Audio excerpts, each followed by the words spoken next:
Coming up, do green cards equal voting cards? These people are disenfranchised. They can't participate in their communities.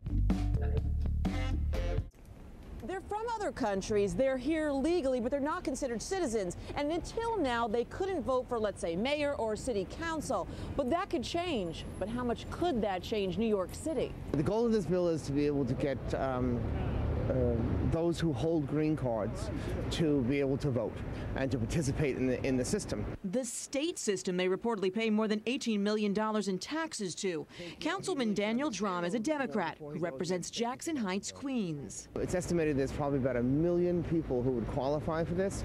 500,000 of them, we think, live in Queens. Remember, this has nothing to do with illegal immigrants, just people who hold green cards and pay taxes and come from more than 100 different countries. So getting a potential 1 million more people in voting booths, how could this shift the political landscape? It can potentially shift a lot of things. The Asians voted, for example, for John Liu, but they also voted Republican for councilmen and others. These populations are not necessarily Democrat. They're not necessarily Republican. What they are is people we don't know an awful lot about who do what they want in the voting booth. If passed, this could affect the elections for mayor, public advocate, comptroller, city council, and borough presidents. Deborah Alfarone, PIX 11 News. So do you think non-citizens should have the right to vote in local elections? Councilman Dan Halloran says no. David Anderson of Queens Community House says yes. David, if I moved to, say, France, and maybe I was there legally, but I wasn't fully invested in their society, why should I have the right to say who the leaders are going to be? Well, we're talking about local election at the local level. So we have 1.3 million people in New York who have no representation going over, in some of the districts, 50% of the population. So it's really very important for anybody to be able to have a say on what's happening in their own city. Dan, we got 500,000 people who fall into this category in Queens alone. Sure. 1.3 in the whole city. Most diverse borough in the entire country, yes. Queens County. But the investiture has to be in the country. And if you want to become a voter, you need to become a citizen. And not only is it not just about citizenship, but it's about a bigger issue.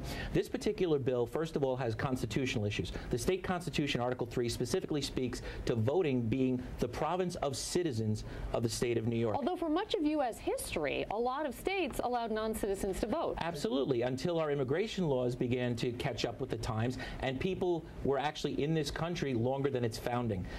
You know, Dave's shaking his head over here. Yes, the voting right have nothing to do with immigration. Women don't have the right to vote. African Americans don't have the right to vote. It has nothing to do with citizenship. Women and ages were all citizens of the United States. Yes, Suffrage was aimed at enfranchising people who are citizens. This bill in particular is dangerous for two reasons. The first reason is it doesn't necessarily discriminate between somebody who's intending to be a short-term resident and a long-term resident. You could be here on a U visa, a student visa. You have no investiture into this city. A lot city. of them are paying taxes. Some of them, but not all of them. But if 50% of the over 6 months, if they are in New York City over 6 months, legal resident, I don't see why we should not be able because to they're not citizens. It's very simple. They are paying taxes. They are living in New York. They should have a say to what's going on in New York They pay City. taxes because they get city services. The police, the fire, the sanitation, that's what they're paying taxes for. The decision on electing the leadership belongs in the hands of the people of the state of New York, and that is defined in Article 3 of the Constitution of the state of New York, which are the citizens.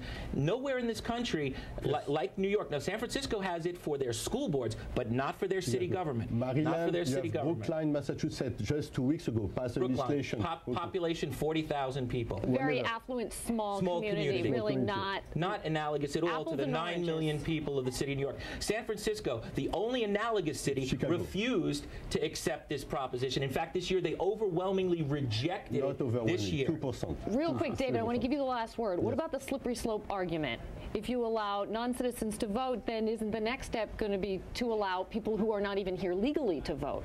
No, it's not. It has nothing to do one way or another. One is the fact that you have people who have legal residence. They are living in New York for 10 years.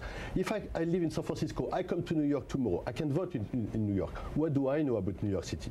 You have legal residents who have been here for years, generation, and have no representation whatsoever. All right, it is going to be the last word, but thank you, gentlemen. Sure. Appreciate it.